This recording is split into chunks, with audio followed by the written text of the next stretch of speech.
মায়ের জোরাজুরিতে বিয়ে করতে হলো এক বিধবা মহিলাকে। মহিলা না, মেয়ে বটেই। বয়স বেশি না, আমার চেয়ে ১-২ বছরের ছোট হবে। তবে বাচ্চা মেয়ে একটা আছে। আমার একদম ইচ্ছে ছিল না বিয়েতে। কিন্তু মায়ের বান্ধবীর মেয়ে হওয়ায় জোর করে বিয়ের পিঁড়িতে বসতে হলো। আজ আমার বাসর রাত। মন এক প্রকার ঘৃণা নিয়েই ঘরে ঢুকলাম। সুন্দর করে ফুল দিয়ে সাজানো বিছানায় একটা লাল শাড়ি পরিহিত মেয়ে মাথা নিচু করে বসে আছে। মেয়ে মাশাআল্লাহ খুব সুন্দর। কিন্তু আমার প্রবলেম তার মেয়ে নিয়ে। আমি ভিতরে গিয়ে মাথার পাগড়ি ছুঁড়ে মারলাম বিছানায়। চমকে উঠল মেয়েটা। দেখুন, আমি আপনাকে আমার স্ত্রী হিসেবে মানতে পারবো না। মায়ের ইচ্ছাতে বিয়ে করেছি। ব্যাস, এই পর্যন্তই।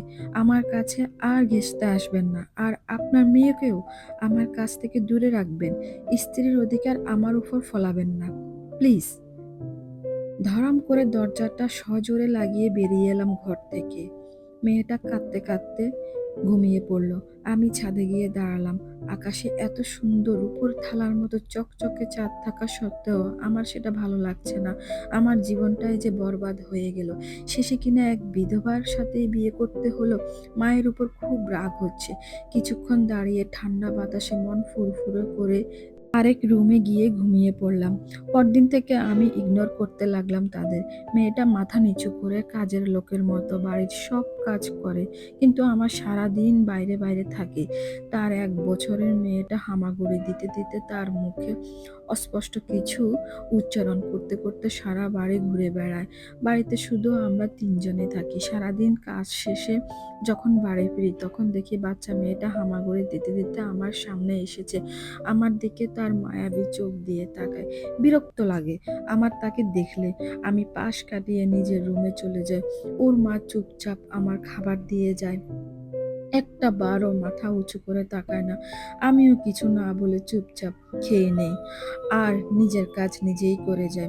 ওরা আলাদা রুমে ঘুমায়। আর আমি আলাদা রুমে ঘুমাই।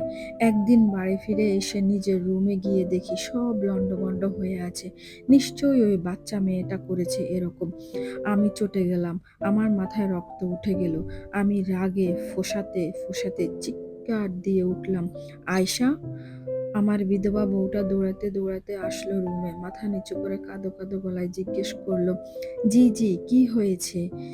এই কি হাল হয়েছে আমার রুমের? কে করেছে এমন? নিশ্চয়ই আপনার মেয়েটা। কতবার বলবো ওকে আমার থেকে দূরে রাখবেন? একটা কথা একবার বললে কানে যায় না।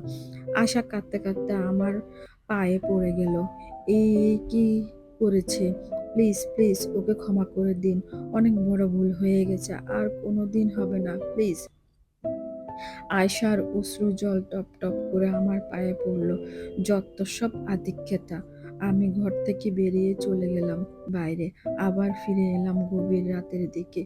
আমি সোজা চলে গেলাম আমার রুমে।